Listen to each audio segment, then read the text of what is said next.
yeah, we are currently looking at the roof view. You can also use minimum, all right?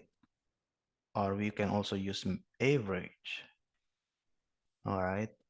And of course, you can go to the 3D view, okay? And you can use your user cut. If I use user cut here and open this calculator, use calculated, and then ASP 305 greater than 0, and apply to cut, all right? And go to here, sorry, use cut. So you know, you get this one.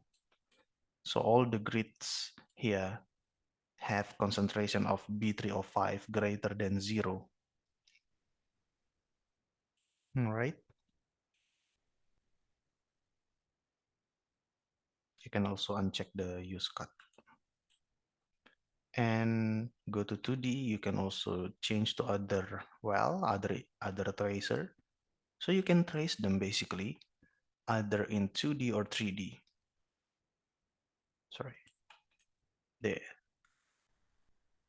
So it's very important, very useful. You can also combine it with streamline calculations, right? But streamline needs some time to calculate or to show, but here it's very, it's very fast.